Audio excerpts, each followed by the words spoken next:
Halo, Assalamualaikum. Waalaikumsalam. Wah, Bumil cantik sekali malam hari Aduh, ini. ini yang nge-host apa namanya dong? Aduh, tapi mukanya Mbak Putri kayak ketutupan ya. Pinnya aku matiin, aku close aja kali ya. Ya, Gak apa-apa biar lagi, kelihatan. it's okay. Oh, pinnya doang. Ya, Iya, gitu pinnya aja. ya. Gitu. Oke. Gimana kabarnya Mbak Putri? Alhamdulillah, lagi baik, Masya Allah. Alhamdulillah hari ini. Jadi, Alhamdulillah. aku juga ternyata, jadi waktu kemarin aku tuh syuting ya. Terus aku justru kayak terheran-heran sama orang-orang yang sebelumnya aku nyapa dulu ya, langsung cerita aja. Pokoknya banyak banget yang terheran-heran, dan sebenarnya dari kehamilan Mas Maher sih. Mereka tuh selalu tahu aku tuh kalau hamil tuh aktif gitu. Nah, alhamdulillah sih gitu. Nah, terus yang di kehamilan kemarin waktu ditawarin syuting, bahkan lokasi syuting pun mereka tuh bingung. Aku sampai begadang pulang jam 2 pagi gitu ya, dari pagi. Masya Allah. Kayak bener-bener gak mau rebahan, maunya ngobrol gitu. Terus jalan-jalan gitu. Nggak tidur siang gitu. Terus bingung mereka kayak kok sehat banget, kok kuat banget gitu. Nah, jadi aku mikir kayak ya emang harusnya kayak gini. Tapi beberapa hari yang lalu tuh aku sempat badan aku sempat sakit-sakit juga sih gitu. Kayak yang sempat ada perubahan lah, setiap ada perubahan pada badan terus kayak kitanya nggak siap gitu, kayak mungkin minum vitaminnya telat atau ada zat-zat yang belum terserap tubuh dengan baik gitu, jadi kayak kurang fit. Aduh, kita rasanya juga ternyata merasa banget gitu kayak udah payah banget ya hamil minggu-minggu ini gitu. Tapi alhamdulillah hari ini Tapi memang ya alhamdulillah. Tapi emang kayaknya baru aktif lagi pas sudah hamilnya besar ya. Bener banget, karena nanti aku cerita juga ya di trimester 1 dan 2 kenapa aku juga belum banyak chatting. Sebenarnya ya itu karena tiba-tiba pandemi dan jujur aku orangnya tuh panikan gitu. Jadi daripada aku apalagi di sini kan orang-orang tuh pasti sangat menanti cerita tentang Betul. iklan gitu. Banget. Di saat itu tuh aku ngerasa aku belum merasa bisa cerita karena waktu itu aku masih punya PR. Mas Maher belum genap 2 tahun, bener-bener pas aku testing itu memang rencananya itu aku emang mau program hamil, cuman gak nyangka bahwa akan diberikannya itu sebelum Mas Maher genap 2 tahun gitu. Jadi pada saat itu aku ngerasa aku belum nyiapin dia. Terus aku juga ngelihat Mas Maher juga kayak waktu itu belum terlalu ready. Jadi kayaknya aku nggak pengen membagi kebahagiaan aku untuk anak kedua dulu nih gitu. Kayak aku masih punya PR dengan anak pertamaku dan mencerna semuanya. Apalagi tiba-tiba langsung pandemi juga, nggak bisa tanya ekspertis dengan mudah, nggak bisa ketemu temen untuk cerita atau bisa dengan mudah minta doa sama keluarga gitu. Jadi emang pada waktu itu butuh waktu lebih gitu untuk bisa menyesuaikan diri terhadap kehamilan gitu di tengah pandemi. Makanya baru sekitar trimester 3 yang udah gak mabok, yang udah dan waktu itu tuh aku kebetulan aku skoliosis ya. Kayaknya dirimu aku lupa deh ingat atau enggak, makanya waktu itu aku ikut kelas gendong juga gitu kan. Terus sempat ikutan kelas apa namanya untuk tahu postur aku seberapa parah gitu dan harus menjaga postur seperti apa, karena memang waktu di kehamilan aku yang pertama waktu Mas Maher itu aku sampai nggak bisa jalan gara-gara perubahan perut aku yang membesar. Jadi aku carrier baby di perut aku tuh dengan postur yang aku nggak jaga dengan baik, akhirnya sempat kram Brazen Hex super parah yang bisa aku jalan cuman kayak 5 langkah gitu, kayak dari kamar mau ke mobil misalnya, di sepanjang jalan sampai rumah sakit tuh aku nggak bisa jalan, terus pakai kursi roda. Terus giliran udah agak oke, jalan sedikit terus kayak kramnya tuh protes, sakitnya minta ampun gitu. Sampai itu pas minggu keberapa emang ya Mbak Putri yang pas kram itu? 4 mau ke 5. Jadi kalau katanya sih karena itu benar-benar kayak perubahan dari perutnya tuh jadi nggak ada, jadi ada gitu ya. Jadi mulai ada bebannya gitu. Nah, di situ kayaknya tulang punggung aku agak dan pada waktu itu karena aku nggak tahu aku skoliosis, jadi aku juga nggak jaga postur, mungkin tidur di satu posisi juga agak lama, terus geraknya juga tetap heboh gitu ya, nggak yang pelan-pelan karena nggak tahu. Jadi kemarin tuh waktu abis aku muntah-muntah trimester 1, waktu mau trimester 2 juga belum berani pengumuman karena aku takut kejadian lagi yang kayak waktu itu gitu. Maksudnya posturku, terus tiba-tiba takutnya nanti pada saat penyesuaian lagi terjadi lagi. Tapi alhamdulillah itu enggak, alhamdulillahnya. Mungkin karena aku juga udah lebih paham sama kondisi tubuh aku, udah lebih kenal ya. Jadi akhirnya memutuskan pada saat trimester 3, sebenarnya juga nggak ada maksud mau nggak cerita. Cuman pengalaman aku dari yang hamil pertama, kalau aku cerita, aku ini jadi deg-degan sendiri karena ngerasa kok lahirannya lama banget ya, pasti ditanya-tanyain kapan lahirannya gitu. Jadi di saat pandemi seperti ini, aku tahu banget bahwa tekanan-tekanan itu bener-bener nggak penting. Itu kayak tekanan itu is already there, jadi aku nggak pengen nambah-nambahin yang aku tahu punya potensi bikin aku tambah stres gitu loh, tambah kepikiran, which is nggak usah orang ngomong aja, aku juga udah menghitung hari terus kayak gitu. Jadi aku kemarin memutuskan untuk sok-sok Gigi Hadid gitu ya. Bukannya tuh udah trimester 3 gitu. Jadi kayak udah ya maksudnya kita sama-sama embrace the pregnancy, tapi bisa berbagi juga gitu, karena menurut aku banyak banget hal yang emang menarik untuk dibagi gitu pada masa kehamilan, tapi juga tidak iya, maksudnya orang nggak usah ngambil porsi yang kayak tiba-tiba aku sakit kan aku harus cerita ya misalnya kayak gitu, dan itu pasti bikin orang tambah panik kayak gitu. Dan pasti misalnya nanti aku ternyata emang beneran sakit terus aku berobat, rumah sakitnya di mana, terus jadi kayak menimbulkan chaos gitu. Jadi pada waktu itu emang lay low banget karena ya takut aja sih gitu. Ada hal-hal sedemikian yang wah maksudnya karena ini semua juga benar-benar menurut aku kehamilan pertama dan kedua itu beda banget ya karena si pandemi ini gitu. Oke, tapi alhamdulillah mungkin kekhawatiran-kekhawatiran yang difikirkan pada saat hamil, alhamdulillahnya kan nggak kejadian, gitu kan. Tapi waktu itu pas yang Mas Maher, skoliosisnya pas dicek, emang Mbak Putri berapa derajat? Masih inget nggak? Sebenarnya aku nggak tahu sih berapa derajat, tapi sebentar ya. Ini aku ada pas banget lagi, ini aku nggak bermaksud nyiapin sih sebenarnya. Tapi kemarin banget, soalnya kemarin ada om aku juga, terus dia nanya. Jadi ini sebenarnya tuh lumayan miring banget. Waduh, ada lampunya ya, agak susah ya. Gimana ya? Ya, tapi maksud tuh agak parah deh. Tuh. Ya. Kayak lumayan cek gitulah ya.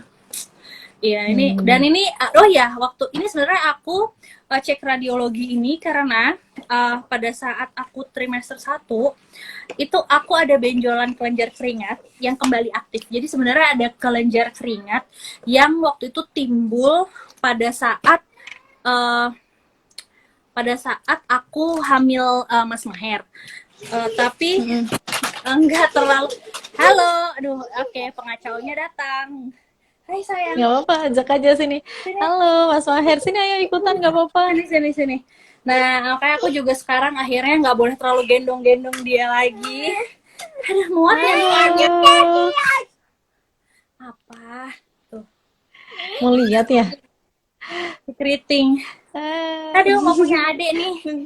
Iya, mau jadi kakak, mau jadi mas ya bentar lagi ya. Hah?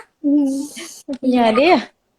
Punya adik itu tante. Gimana rasanya mau punya adik, Mas Maher?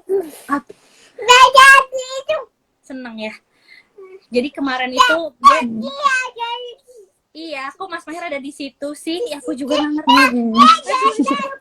Heboh banget. Aduh. Berapa tahun sih berarti kalau sekarang Mas Maher? Ini ada Tante Nila Husnia nih.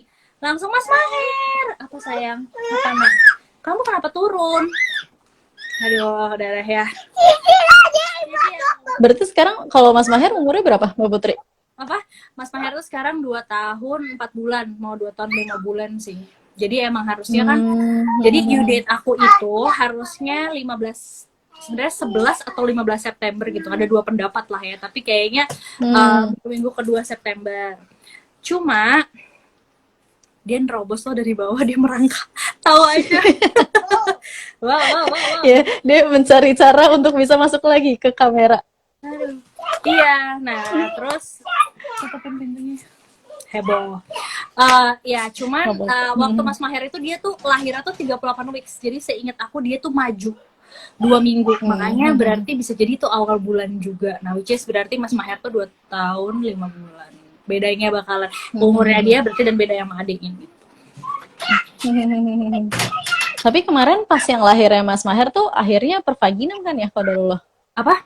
Walaupun dengan skoliosis kemarin lahirannya gimana tuh pas Mas Maher? Soalnya tadi nih ada yang bilang juga aku jadi khawatir karena aku juga punya skoliosis gitu. Tapi kan mungkin Mbak Putri bisa cerita kemarin gimana? Alhamdulillah sih. Jadi aku kebetulan ikutan aku nggak tahu ya, nih ada Mbak Rika juga nih dulu aku yang menurut aku tuh Ada Mbak kayak Rika. malaikat banget. Aku jujur dan suami nggak akan pernah bisa lupa ya, karena menurut aku momen persalinan itu, apalagi persalinan pertama ya.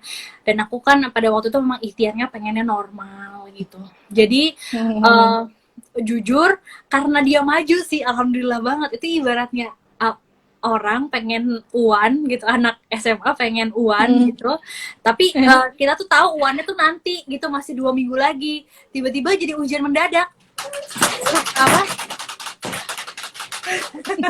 kontraksinya datang lebih awal, terus akhirnya tiba-tiba udah bukaan 6 waktu aku nyampe rumah sakit, dan tiba-tiba 2 jam kemudian Mas Maher lahir.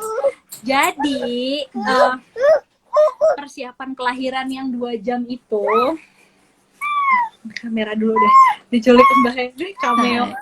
Ada. Kamu nonton aku aja deh di Instagram, kamu nonton aku dong di kamar sebelah. Aduh, iya, jadi pada waktu itu tuh ibaratnya kayak ujian mendadak gitu, karena waktu itu aku ternyata cuma kontrol, ngasih tahu bahwa aku ada flek, terus kayak ini kenapa ya, tiba-tiba aku udah digeret ke ruang bersalin gitu. Aku pikir itu juga ruang nunggu. Waktu aku di CTG awal, pada saat aku flek, emang masih 1 jam sekali, sehingga waktu CTG-nya ditempelin ke aku tuh, Mas Maher tuh pemalu banget, dan dari dia dicek tuh kalau udah ada alat-alat kesehatan gitu, dia nggak ada reaksi apa-apa, tapi gini dicopot dia aktif banget. Jadi aku kayak hoax gitu, kayak bohong sama tim dokter gitu kalau ngomongin tentang dia. Nah, dan itu terjadi lagi pada saat aku flek, aku ke rumah sakit. Karena anak pertama ya, jadi kayak dikit-dikit kayak Parno, udahlah ke rumah sakit aja. Akhirnya pas lagi 2 hari berikutnya aku ke rumah sakit, aku pikir aku akan cuman dicek lagi, maksudnya soalnya ada yang bilang juga kan katanya anak pertama tuh bisa seminggu kontraksinya, kayak ya udah. Jadi aku benar-benar I have no idea karena anak pertama ya. Begitu aku datang, aku cuma bilang gini, sus maaf banget ya, ini aku tuh agak berisik, aku tuh rewel gitu, maksudnya aku takut kalau aku diobservasinya bersama pasien lain itu terganggu gitu loh, Kak Intan. Jadi waktu itu aku karena aku request kayak gitu, aku ditaruh di ruangan sendiri. Ternyata emang begitu dicek ruangan sendiri itu emang tuh ruangan bersalin, sebenarnya aku nggak tahu aja itu ruang bersalin. Begitu dicek udah bukan 6, terus tiba-tiba mulailah kelontang, mereka udah siapin kayak alat-alat medis gitu. Hah, so kayak apa nih, jadi aku lahiran sekarang, aku yang kayak gitu di dalam kepala aku, kayak oh ya kayak aku lahiran sekarang nih ya. Terus yang kayak oh iya Bu, nafas ya gini, kayak aku jadi yang kayak gila, gue sama sekali nggak berpikiran bahwa hari itu akan menjadi hari kelahiran Mas Maher gitu loh. Tapi jadi, alhamdulillah berarti prosesnya cepat ya sebenarnya. Alhamdulillah cepet banget. Nah cuman waktu itu tuh akhirnya kayak oke, lo siap nggak siap, lo harus siap kayak gitu. Nah akhirnya suami aku nelfon Mbak Rika sebagai pendamping persalinan aku, dan suami aku lebih ke menguatkan dan menjadi pelampiasan segala kekuatan aku untuk aku selalu rekan ya secara fisik. Dan di sebelah kanan aku Mbak Rika, dan Mbak Rika itu waktu itu ngebantuin aku I don't know what she's doing ya, to be exact. Tapi yang pasti tuh misalnya setiap aku kontraksi dengan rasa sakit, dia tuh kayak ngolesin oil gitu di punggung aku. Nah alhamdulillah tuh setiap dia pegang tuh kayak malaikat lagi pegang gitu, kayak hilang, rasanya enak banget. Jadi aku ngerasa kayak pada 2 jam aku di medan perang itu ya, di medan jihad itu, Mbak Rika tuh ngebantu banget sih. Nah ternyata sebenarnya mungkin itu kan versi aku di rumah sakit ya waktu itu ya. Jadi emang aku nggak bisa terlalu explore active birth yang mungkin aku lebih nyaman seperti ini, aku lebih nyaman kayak gini gitu. Jadi dengan kondisi aku setengah tidur, duduk gitu, semi gitulah ya. Itu bagian punggung aku setiap aku miring tuh diolesin atau dielus, sebenarnya cuma dielus doang gitu. Cuman badan tuh sesensitif tuh, begitu dielus tuh kayak oke, soothing gitu. Kalau nggak ditegang dia panik gitu. Nah jadi Mbak Rika tuh sebagai pendamping persalinan aku kayak melakukan hal itu, dan itu ngebantu banget. 2 jam jadi nggak terlalu berasa. Tiba-tiba anak aku Foila lahir jam 11 gitu.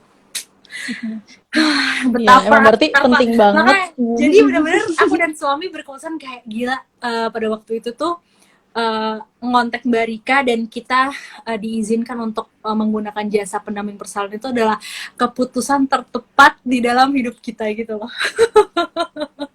Karena suami aku Iya. tuh sayang, suami aku tuh pengen banget siaga, cuman somehow dia juga suka keluaran panik, somehow dia juga afirmasi positif itu juga nggak bisa selancar pada saat latihan gitu. Untuk bilang yang kayak aku tenang ya, dia sendiri karena panik, dia mau ngomong aku jangan tegang, tapi dia ngomong kamu yang tegang ya, kamu yang tegang ya, dan itu bikin aku emosi banget kayak aku dari tadi udah tegang ya gitu kayak Ya karena kan sama-sama di pengalaman pertama kan, bener. sama-sama baru lahiran gitu. Dan Ya insya Allah ya berarti anak yang kondisinya bener kedua, emang hmm, bukan panik sih ya, cuman dia juga mungkin nggak pernah ngeliat aku sesakit itu, terus dia juga mau nolongin tapi juga nggak ngerti gitu, dia pengen berusaha relax tapi sebenarnya dia juga panik gitu, dia pengen nggak panik tapi ya ya gimana ya gitu, mungkin ya semuanya intinya emang kita belajar gitu untuk bisa menguasai kondisi tersebut, tetapi memang pada kenyataannya nggak selalu bisa apa namanya secara maksimal gitu loh untuk bisa mempraktekannya gitu. Dan ada orang-orang yang memang praktisi yang memang terlatih yang mereka memang bisa lebih menguasai medan seperti dari Kak sebagai dulu aku waktu itu yang bener-bener namaste banget, suaranya tuh tetap bisa tonnya lembut, jadi tuh nular gitu aura itu. Sedangkan kalau aku yang kayak sus dan tadi disuruh ngadep kanan sekarang ngadep kiri, aku tuh lagi kontraksi, ini tuh bisa nggak sih aku gawat ya. ya oke gitu. Ya, ya, ya. Terus kalau pada saat kehamilan kan pasti kondisinya beda banget tuh kan Mas Maher sama yang sekarang gitu. Nah kalau yang sekarang tuh berarti emang lebih minim keluhan gitu dibanding pada saat hamilnya Mas Maher. Iya, iya. Satu, beda juga kondisi secara fisik, maksudnya dalam artian secara mental. Pada waktu aku hamil yang pertama itu, kebetulan trimester awal itu ayahku lagi sakit juga sampai akhirnya meninggal. Jadi emang aku lagi kayak dirundung sedih, jadi kayak ada faktor stresnya juga kayak gitu loh pada waktu yang hamil Mas Maher gitu. Jadi emang kalau yang sekarang tuh lebih bisa menguasai diri, terus lebih punya pengalaman. Kalau dulu tuh jadi sekalinya panik, walaupun pada waktu itu aku udah ngerasa dengan aku waktu itu belajar sama Mbak Rika gitu bersama Moneybirds, aku tuh ngerasa punya pegangan prinsip yang menurut aku ilmunya tuh knowledge is power gitu. Sebenarnya aku merasa kuat, tapi tetap nggak cukup kuat karena minim pengalaman dan aku punya banyak keluhan selama aku kehamilan itu kan, kayak gitu. Nah, kalau yang di kedua ini udah keluhannya ternyata tidak menghampiri, alhamdulillah. Eh, alhamdulillah udah gitu. Terus ini juga apa namanya? eh akunya lebih emang menanti anak kedua, terus kayak emang lebih siap, emang lebih pengen dan karena itu dia, karena sebenarnya ada ngidam tapi kayak aku nggak mau ngikutin kebereman aku karena situasinya lagi harus empati aja sih gitu, lagi kayak gini gitu. Jadi kalau dulu misalnya pengen nasi goreng A tapi dia nggak jualan, tuh kayak jadinya kesel gitu, jadi kayaknya resek karena nah kalau sekarang ya udahlah nggak jualan namanya juga kayak gini, jadi kayak apapun itu tuh jadi less uh, aku juga nggak mau terlalu, aku pengen lebih banyak mengerti, yang kalau sekarang tuh lebih dewasa kali ya. Kalau yang awal tuh kan kayak ngikutin, apalagi belajar bahwa harus mempertajam intuisi, harus dengerin badan, jadi semakin badan aku tuh pengennya nasi goreng yang ini gitu loh, semakin yang kayak jadi justifikasi. Kalau sekarang oke, dengerin badan, badan perlunya happy. Kalau aku maksain pengen suatu ngidam atau pengen makanan yang kayak gini, sedangkan itu nggak buka, atau nggak sedangkan pengen dia buka, tapi kira-kira sehat nggak ya, wise nggak ya aku tetap konsumsi itu di saat pandemi kayak gini gitu loh. Jadi oke deh, kita switch yang lain. Maksudnya jadi udah lebih bisa mencerna itu, nggak harus diingetin suami, nggak harus diskusi dulu, jadi nggak lebih panjang. Jadi aku lebih relatif lebih santuy, lebih bisa menguasai diri sih gitu. Nah itu kayaknya penting sih buat di kondisi kayak sekarang ya, apalagi ibu hamil. Bener sih aku juga baru kepikiran gitu sekarang ibu hamil kan kadang kan suka ngidam tuh yang aneh-aneh gitu kan. Iya, Sedangkan ya kondisi sekarang, apalagi pas yang kemarin bener-bener lagi PSBB nggak bisa kemana-mana, semua tutup, itu tuh bener-bener jadi ya momen untuk pendewasaan juga dan juga untuk lebih menerima keadaan, nggak iya, yang ngikutin nafsu aja gitu nggak sih? benar. Iya, dan aku juga untungnya waktu di awal-awal aku udah sempet sempet sih kayak agak ngerepotin suami aku sedikit gitu, kayak sebenarnya aku nggak pengen-pengen banget, cuman sebenarnya ngidam tuh lebih kayak cari perhatian juga sih sebenarnya. Nah, ada beberapa orang yang ngidam tuh jadi benci sama suaminya, nggak bisa denger, nggak bisa cium bau suaminya. Aku juga nggak tahu ya, tapi itu memang terjadi gitu ya. Nah, kalau aku tuh demanding banget sebenarnya sama suami aku nggak, cuman aku emang jadi kayak apalagi kita belajar bahwa kehamilan itu kalau bisa tuh berdua. Nah, dia tuh ngerasa di kehamilan aku yang kedua ini, aku memang dia bisa ngeliat aku jadi lebih dewasa, lebih mandiri, lebih bisa menguasai semuanya. Sehingga dia juga jadi kayak less care gitu loh, bukan less care, tapi uh, kayak ya udah, kamu tahu kan apa yang harus kamu lakukan gitu. Jadi nggak se ekstrem atau sepanik yang pertama yang kayak harus selalu ngingetin aku minum vitamin, terus yang ikutan bikinin jadwal kayak ini tuh sebenarnya semuanya aku aja gitu. Karena kemarin ke tempat kontrol pun aku ditemenin sama dia, dia nggak boleh masuk, jadi akhirnya jadi aku bikin jadwal kontrol sendiri deh Hmm. gitu. Karena pada akhirnya dia juga nggak bisa Oh. masuk gitu. Jadi emang lebih dilepas dan akunya juga lebih bisa menguasai gitu sih.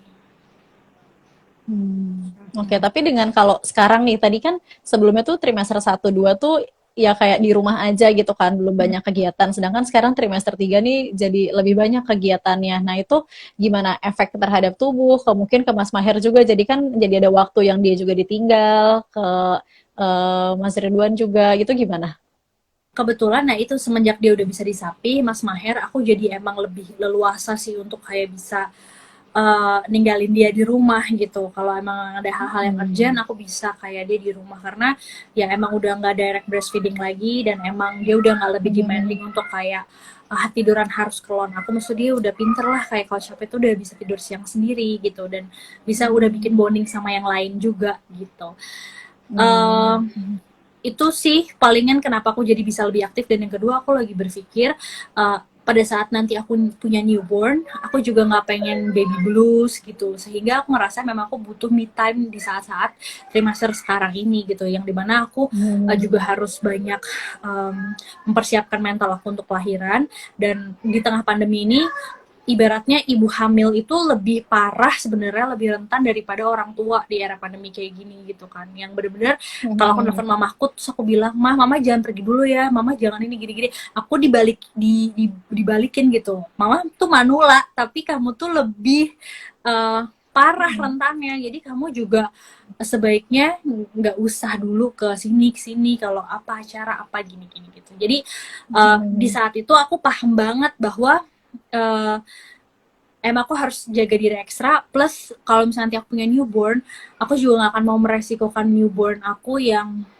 notabene mereka belum sempurna segala-galanya gitu ya, masih dalam tahap penyempurnaan gitu, sehingga uh, aku ngerasanya insya Allah aku bakalan puasa nih, we never know, pada saat punya newborn Hmm. aku akan bener-bener puasa dari dunia luar gitu, dan aku harus Hmm. menyiapkan mental itu beda nyiapinnya sama yang Mas Maher yang masih ibaratnya ya udah aku masih bisa pergi ke rumah sakit ngevaksin dia, terus abis itu kita masih ya oke lah, nggak 3 bulan tuh udah boleh lah kita ajak dia main ke mall gitu. Kalau sekarang ya ampun, Hmm. yang ibaratnya orang dewasa aja pulang dari mall bisa batuk pilek gitu walaupun bukan corona Hmm. gitu ya, tapi bahwa Hmm. the Iya. virus is there gitu, apalagi pada saat nanti aku punya newborn. Jadi untuk sebenarnya lebih ke aku, mental aku sih, makanya selain aku juga pengen mengenyampingkan panik-panik aku gitu, karena sekarang kan aku udah tahu aduh waktu Mas Maher dia maju 2 minggu lagi gitu kan,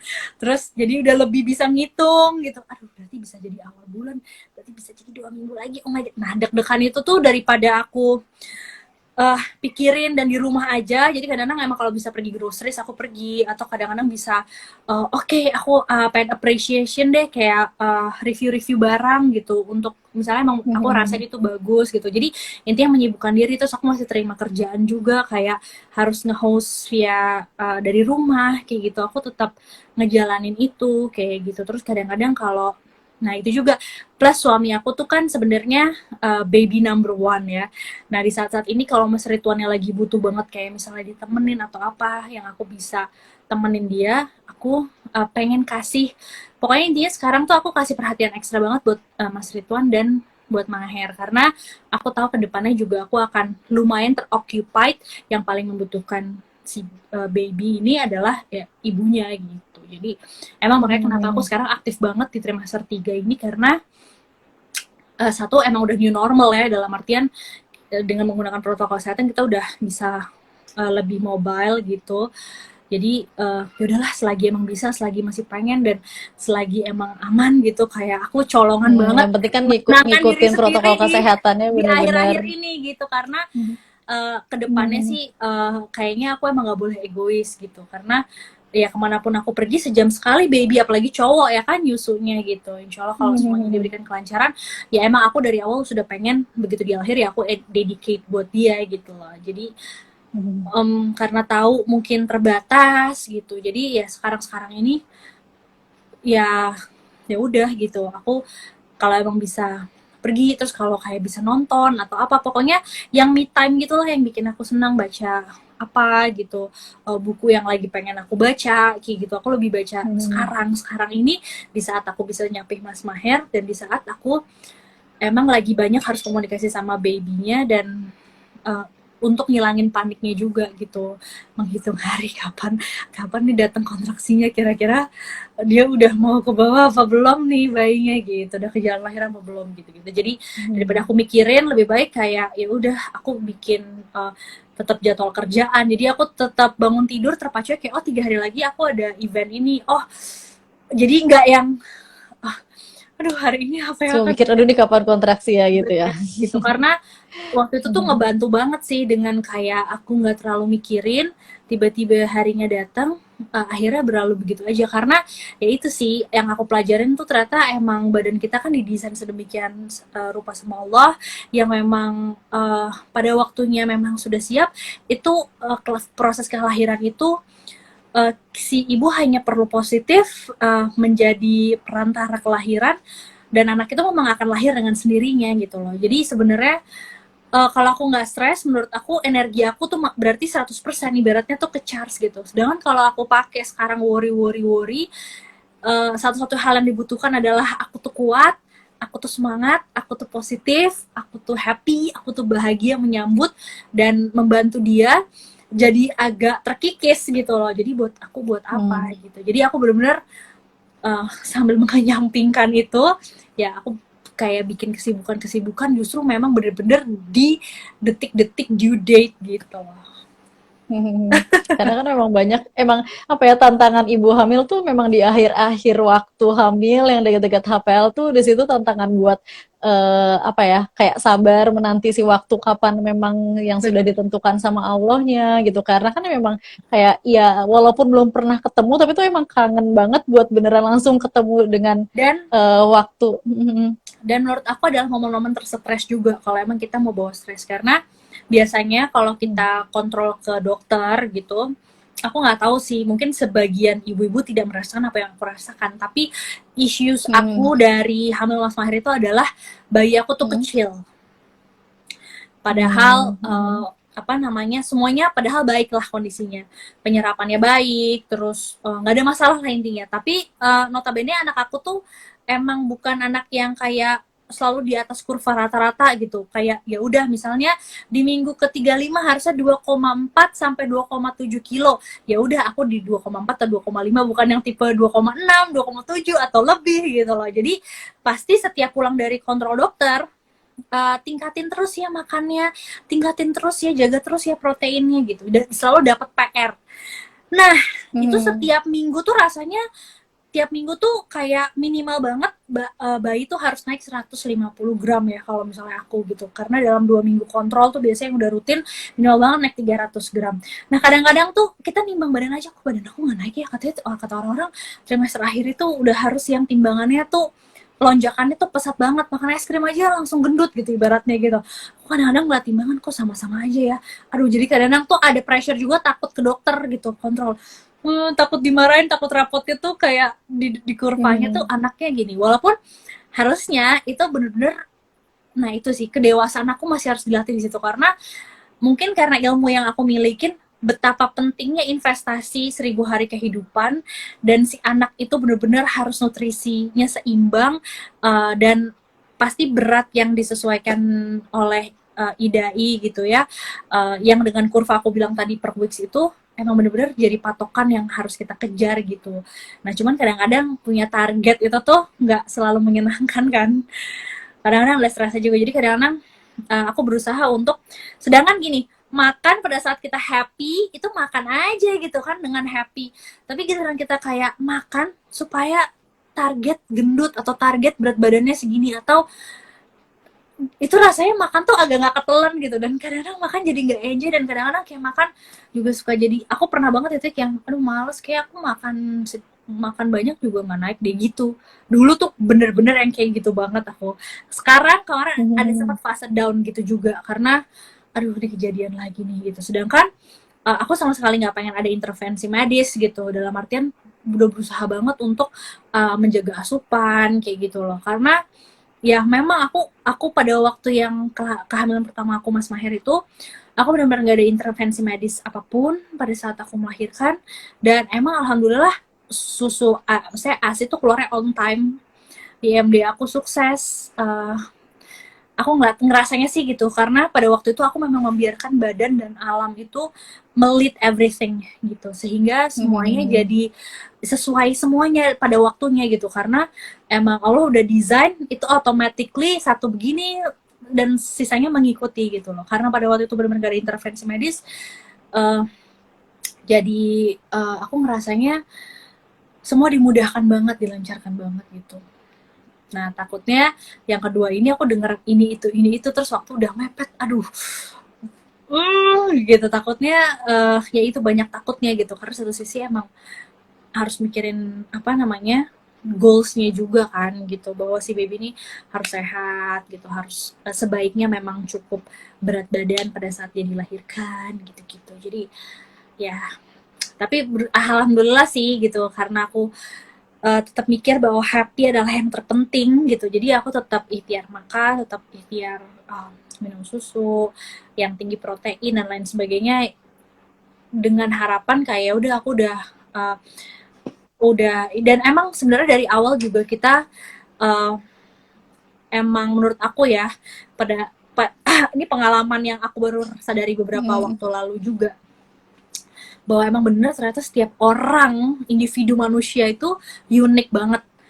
Makanya kita udah sama sekali nggak bisa ngebandingin kondisi badan kita sama kondisi ibu lain, kondisi satu pasien yang lain, bahkan kondisi satu anak dengan anak yang lain. Mau lahirnya di hari yang sama, tumbuh kembangnya juga pasti bisa aja berbeda, karena stimulasi yang dilakukan orang tuanya juga mungkin berbeda. Jadi benar-benar kita mau ini partner lahiran aku misalnya temen banget dari hamil, lakuinnya sama, ilmunya sama, tapi begitu dia tumbuh udah deh, begitu di instastory liat dia lagi ngapain, anak kita nggak belum sampai kayak gitu, ya udah gitu, bisa jadi ada sesuatu yang ya emang dia udah lebih terstimulasi dan anak yang lain belum gitu. Jadi ternyata dari early years aja, dari awal kehidupan tuh udah beragam banget. Jadi aku juga berusaha untuk nggak terlalu banyak nanya-nanya sama orang dan juga ngebandingin, tapi fokus sama diri aku sendiri dan percaya, dan menurut aku itu lebih jauh efektif gitu loh, worth it buat aku happy, worth it buat bayinya juga secure, tenang, dia juga bisa ngerasain nyaman gitu, dibanding akunya stres, akunya nggak mood, akunya down gitu-gitu. Ya itu penting sih untuk tidak membandingkan dengan ibu lain, membandingkan dengan anak sulit. lain gitu, karena apalagi awal-awal, apalagi dokter yang ngomong kalau ini tuh patokannya gini gitu, aduh. Iya, karena kan sebenarnya kita juga nggak tahu ya setiap anak, setiap ibu tuh backgroundnya tuh kayak gimana sih, sejarah makannya dia tuh kayak gimana, nutrisinya segala macamnya kan. Jadi ya walaupun mungkin dilihat di startnya awalnya sama, tapi sebenarnya sebelum startnya tuh semua orang punya perjalanannya beda-beda dan ya tiap orang punya challenge-nya tuh berbeda-beda juga gitu. Jadi mungkin yang kita lihat di salah satu di kekurangan kita di dia kelebihan, tapi kan kita nggak tahu di part dianya yang mungkin sebenarnya ada yang masih kurangnya apa dibanding kita, kan juga kita nggak tahu challenge-nya dianya atau apa di kita apa, kan kita juga nggak tahu. Jadi memang ya itu sangat sulit sih memang untuk tidak membandingkan gitu kan, apalagi dengan Nah, mudahnya sosial media sekarang gitu kan. betul Gitu. sekali.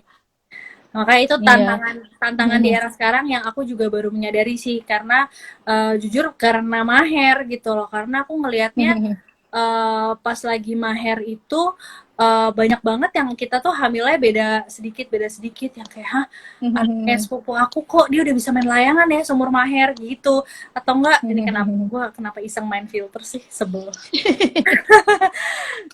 Apa namanya, gitu-gitu, tapi ya kayak ya udah karena dia punya kakak yang lebih tua dan dia jadi ngikutin kakaknya gitu, sedangkan misalnya si Maher emang kondisinya dia di rumah nggak seperti itu, sehingga mungkin yang dibisain yang dia belajar hal yang lain gitu. Jadi benar-benar kita nggak bisa kayak hah, anak gue bisa nggak ya, kok anak yang dia udah kayak gini banget gitu ya, karena stimulasi yang dikasih juga beda. Jadi aku yakin setiap anak tuh kita punya indikator ya, yang penting dia, menurut aku ya itu sih yang paling penting tuh emang berat badan sama tinggi badan aja sih, untuk memastikan dia tidak kurang gizi. Tapi selama nggak ada tanda-tanda kayak misalnya dia kulitnya sehat, rambutnya sehat, terus kayak nafsu makannya baik, kayak gitu.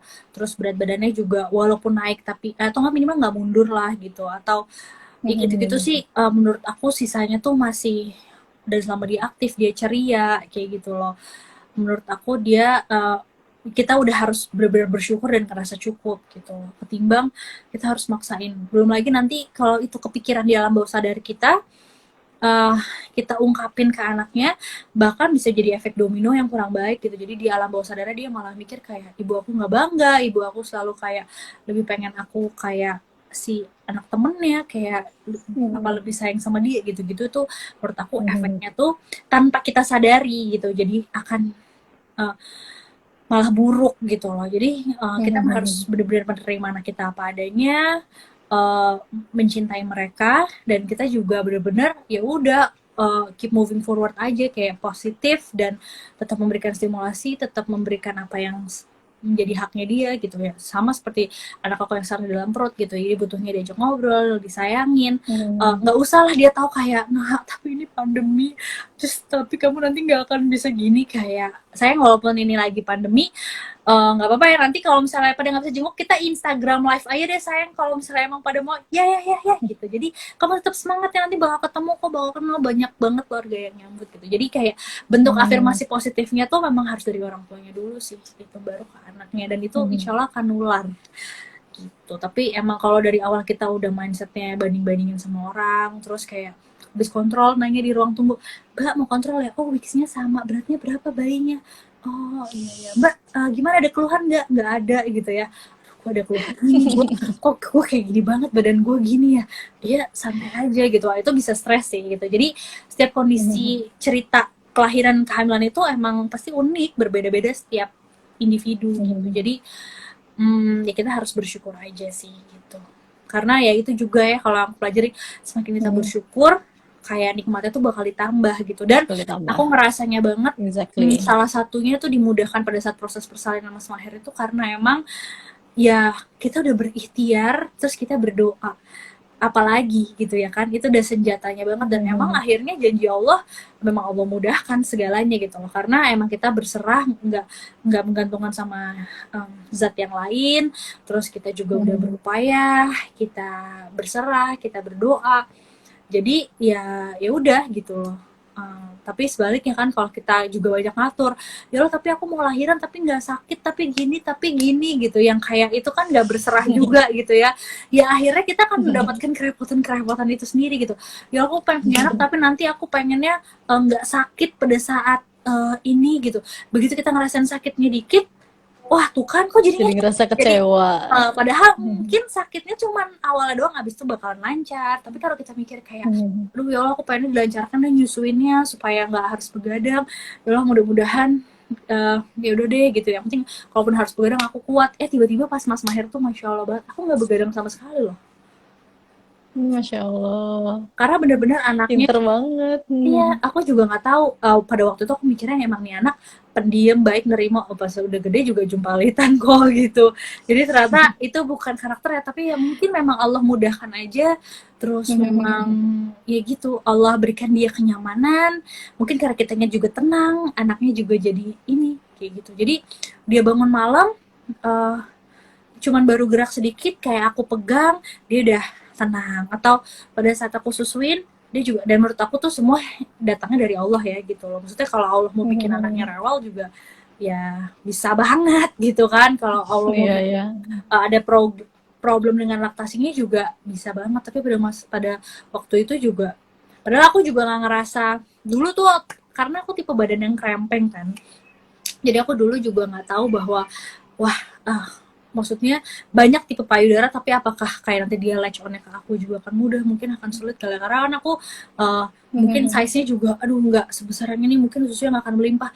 Alhamdulillah Mas Maher selalu cukup berat badannya kayak gitu-gitu sih. Jadi memang jangan kita pikir pakai logika ya, karena memang si anak ini udah ada rezekinya, kita benar-benar tinggal sebagai perantara tuh Betul, betul. pas gitu aja sih. Dan ya aku ngejalanin itu, alhamdulillah ngerasanya jadi terbantu banget. Pokoknya semua balikin ke Allah gitu tuh, jadinya emang jauh lebih mudah gitu. Dan suami aku tuh tahu, ini bukan titik kelemahan, bukan juga sih, cuman suami aku tuh tahu banget bahwa aku tuh pasti kalau udah hadis, kalau udah ayat Quran gitu ya, kayaknya lumayan sambil nawa atau nah gitu. Jadi kayak ya udah aku dengeran, aku taat. Jadinya kalau suami aku ngeluh dikit, sayang aku tuh udah susah banget ya nafasnya kayak gitu ya. Terus tiba-tiba suami aku cuma bilang, sabar, ya kan emang udah ditulis seorang ibu tuh akan hamil apa namanya dengan kondisi payah gitu. Masya Allah, oh ya berarti di ganjaran surga. Jadi ya udah, habis itu aku nggak akan ngeluh lagi, nggak akan cerita lagi sama dia, karena aku udah tahu nasehat itu udah langsung di kalimat pertama dia langsung ngomongin gitu. Karena pada saat aku kontraksi, sayang kayak Masya Allah aku nih nggak kuat deh, kayak duh Allah sakit banget gitu, Insya Allah nggak gugurin dosa. Jadi aku juga langsung yang kayak oke semangat. Ya udah, emang jadi sakitnya aku jalanin karena emang akan menggugurkan dosa aku. Iya, aku banyak dosa gitu. Atau kayak Bismillah, Insya Allah nih pahala jihad kamu banget, kamu semangat ya gitu. Kayak oh udah dikit lagi kok gitu, kamu nikmatinnya, bentar lagi kamu nggak hamil lagi, doanya udah nggak semustajab kemarin, udah nikmatin aja nih detik-detik nih lagi hamil gitu. Jadi dia tuh tahu banget gimana caranya. Emang dia kadang suka menjadi ustadz di momen-momen yang genting kayak gitu, entah kenapa. Dan aku selalu akhirnya lidahku juga akhirnya jadi kaku, udah kayak nggak bisa ngeluh lagi gitu. Kayak akhirnya ya udah gitu, dia selalu bilang bersyukur kayak gitu. Mbak kok aku lama banget ya buka, misalnya sampai keringet dingin kayak gini, ya ampun gimana dong gitu misalnya ya, gelombang cintanya datang gitu. Dia bilang kayak banyak banget yang harus pakai induksi dan lain-lain untuk bisa ngerasain gelombang cinta itu datang. Jadi ya udah nih, nggak pakai apa-apa, secara alami datang, Bismillah deh kamu ini aja gitu. Maksudnya disyukurin gitu. Apalagi aku juga tahu secara visual waktu itu, nah tim cerita lahir tuh pas tahu aku kayak ibaratnya balon terus ada bola pingpong. Jadi semakin kayak diremes gitu atau kayak melilit kontraksi itu, berarti bayinya tuh juga semakin turun gitu. Jadi aku ngerasa kayak oke, berarti it's getting there. Kalau misalnya semakin ada kontraksi, berarti bayinya juga semakin turun. Aku kesakitan, berarti aku kayak solid. Dia juga nggak mudah loh di sana nyari jalan lahir gitu, si adik gitu ya kan, untuk bisa nemuin jalan lahir, untuk dia bisa menemukan posisi sempurna, untuk dia tetap bisa nyaman keluar sambil sambil bernafas dengan segala energi dan kekuatannya. Jadi kayak kamu tuh nggak sendirian, dan sebenarnya itu adalah proses lagi kamu ketemu sama dia gitu. Jadi pada saat kita bisa memvisualkan itu tuh, kita juga bisa lebih mengontrol diri kita gitu, lebih tenang. Walaupun dan setiap kita ngeluh terus ada orang yang ngingetin bahwa semua rasa sakit itu akan diganjar surga, diganjar pahala, nggak mungkin nggak ada rewardnya kayak gitu. jadi penggugur dosa gitu. Jadi kayak menurut aku oke gitu. Itu sih yang Jadi ya memang ya walaupun si setiap rasa sakit tuh setiap orang punya respon dan juga persepsinya kan berbeda kan, dan si mindset itu yang benar-benar ngaruh banget ke diri kitanya juga, jadinya kitanya bakal ngapain gitu dengan persepsi yang beda gitu. Kalau misalnya persepsinya mikirnya cuma rasa sakit aja datang terus, ya udah dapetnya cuma rasa sakit gitu. Sedangkan kan yang Mbak Putri sadar gitu ketika rasa sakitnya datang diingetin juga kan sama suami bahwa itu jadi apa, ladang penggugur dosa, jadi buat ladang pahalanya kita, ladang jihad kita, dan ya cara untuk bayi keluar ya mekanisme tubuhnya kita memang ngerasain sakit gitu. Jadi memang mindsetnya itu penting sih gitu. Terus benar. Dan kalau ada balik orang itu ada satu bercandaan juga gitu.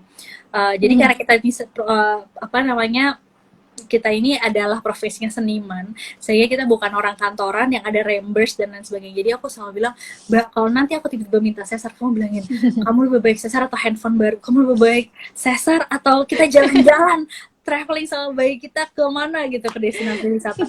Karena benar ya udah gitu ya kan, kalau mungkin for some people pemikiran akhirnya kayak memutuskan buat sesar tanpa mengecilkan orang-orang yang memutuskan untuk sesar ya gitu. Tapi karena waktu itu aku memang udah tekad birth plan aku pengen secara normal gitu kan. Nah, aku harus bisa punya plan A, plan B, plan C untuk yang aku masuk di diri aku. Bagaimana suami itu untuk ngingetin untuk aku tetap semangat gitu kan, on track, ibaratnya sampai garis finish gitu. Nah, salah satunya aku bilang, kalau misalnya aku bakal nyebelin banget, kamu ingetin aku. Kayak kalau misalnya diingetin tagihan di rumah sakit, aku langsung semangat deh untuk kayak, tapi nggak mau, aku tetap berjuang di sini aja gitu. Jadi maksudnya itu penting sih gitu. Maksudnya motivasi dunia penting, motivasi akhirat juga penting gitu. Misalnya kenapa kamu pengen banget normal, itu menurut aku setiap orang juga pasti kan punya ini yang masing-masing gitu. Kayak ada yang emang takut sama bedah gitu, which is akan meninggalkan scars atau apapun lah gitu. Itu bisa jadi motivasi kayak, kalau emang itu yang ternyata benar-benar kita nggak mau, supaya kita juga bisa lebih semangat dan gak manja pada saat hari persalinan itu gitu. Kalau misalnya aku tuh lebih ya kayak kuncinya bikin iya, jadi harus ada kuncinya ya bikin birth plan dan diomongin juga kan sama nanti yang nemenin, supaya tadi kalau ngingetin kan kita mungkin lupa ya, butuh yang nemenin buat ngingetin kita tuh maunya apa dari sebelum pas lahiran hari haknya. betul sekali. Gitu. Makanya nih kebetulan nih salah satu tantangan di era pandemi ini juga adalah Mas Ridwan akhirnya mencari tempat kelahiran yang dia bisa nemenin, plus kalau misalnya emang bisa tetap ramah untuk pendamping persalinan bisa hadir gitu. Karena sekarang kan protokol Berarti itu kesehatan jadi rumah sakit juga jadi sekarang prioritas utama. banyak banget RSIA yang tadinya favorit, terus dia juga sebenarnya cukup ramah terhadap berplan ibu hamil, tapi ya karena kondisi era pandemi dengan kebijakan rumah sakit juga akhirnya jadi agak sulit untuk dipaksakan gitu kan. Nah, kebetulan karena memang top priority banget nih gitu, kita udah benar-benar pernah ngerasain dengan adanya pendamping persalinan atau doula itu se kita tidak menyesal itu dan ngebantu itu, dan sangat cocok untuk kepribadian kita berdua yang kayaknya butuh agak susah untuk kalem gitu ya, walaupun mau belajar gitu ya, apa namanya, akhirnya kita emang ngerasa butuh seorang emang praktisi gitu untuk hadir gitu. Jadi akhirnya kita juga pilihan nakesnya juga akhirnya menyesuaikan sih di era pandemi ini, which is nggak akan sama dengan yang uh, waktu berplan kehamilan pertama. Oke, berarti dengan kondisi sekarang, jadi concern utamanya adalah tempat yang bisa beneran ditemenin, baik itu sama suami maupun pendamping persalinan, gitu Betul. ya. Terus kalau selama pandemi ini sih ada rasa apa ya, rasa stres atau khawatir nggak sih, baik kehamilan maupun persalinannya di kondisi yang sekarang? Apa panik? Apa gimana? Iya, kayak ada Khawatir. stres atau kayak kekhawatiran Ya gitu di masa pasti ya, pandemi ini. apalagi kayak aku nggak perlu sebutin rumah sakitnya sih, tapi ini kayak kebetulan adik ipar aku tuh baru aja melahirkan di situ kayak 5 bulan yang lalu gitu. Ternyata sekarang itu waktu 5 bulan tuh masih aman, dan ternyata sekarang mereka tuh katanya udah ada pasien COVID-nya kayak gitu. Terus agak parno sih karena waktu Mas Maher kemarin juga vaksin imunisasi, kebetulan jujur aku nggak pernah berani nemenin Mas Maher disuntik karena kan posisinya tuh kita orang tua harus bisa nenangin si anak, sedangkan aku senggak tega itu sehingga aku juga kayaknya pengen freak out, terus anak aku freak out terus nggak ada yang nenangin. Sedangkan waktu kemarin itu orang yang ngedampingin di dalam ruangan vaksin itu harus cuman satu orang tua aja. Makanya aku dari kemarin yang ngedampingin Mas Maher vaksin itu selalu Mas Ridwan, selalu suamiku. Dan katanya dokternya itu pakai APD lengkap, which is sebenarnya it's good thing, tapi itu kan nggak friendly gesture buat anak-anak ya gitu loh. Dan orang tua juga gitu loh, kayak men kenapa dia harus pakai baju kayak gitu ya, which is sebenarnya emang perlu gitu, tapi kita juga jadi wondering kan itu aduh perlu banget gak sih gitu kan. Jadi hal-hal yang kayak gitu juga sih yang bener-bener bikin kita tuh jadi lebih parno gitu, padahal sebenarnya keutamaan dari vaksin itu juga lebih utama kayak gitu kan. Untuk aku sih gitu kayak tapi juga ada kekhawatiran itu, tapi ya itu sih kita harus timbang-timbang dan sebenarnya tinggal cari tempat yang kita percaya aja dan selalu update gitu. Dan ya intinya sih nggak reckless juga lah gitu, maksudnya selama kita timbang emang penting banget, selama emang kita ngerasa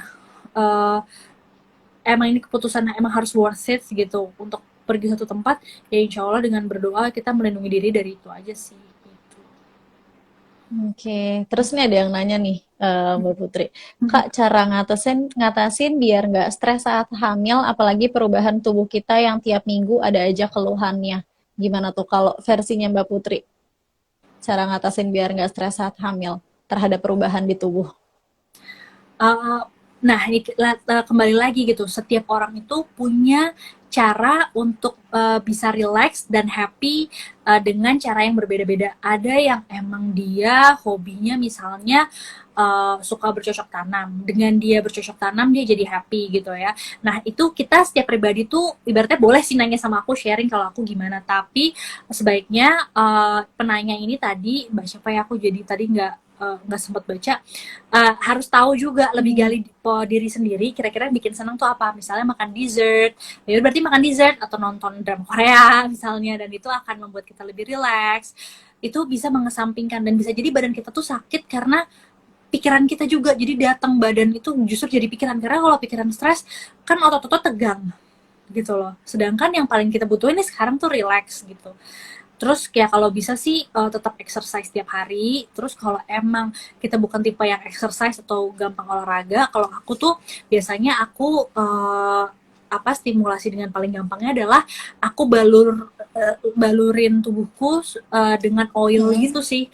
Jadi dengan kayak gitu pasti kita nyium atau enggak kita ngerasa badan kita jadi lebih pemanasan lah, ibaratnya lebih lentur, lebih relax. Nah setelah itu kita bisa lebih nafas, deep breath juga, bisa lebih latihan nafas lagi gitu. Biasanya latihan nafas yang paling gampang tuh ya menghirup lewat hidung, keluar lewat mulut gitu sih. Dan itu bener-bener emang pasti kita jadi lebih tenang, lebih relax. Dan kalau kondisi mental kita udah lebih relax, biasanya badan ngikutin. Jadi mau ada perubahan, ada keluhan, tapi nggak akan menjadi tambah besar gitu, nggak menjadi keluhan utama atau bisa tambah menjadi-jadi gitu loh, jadi menyusahkan selama proses kehamilan gitu. Biasanya dia jadi soothing gitu.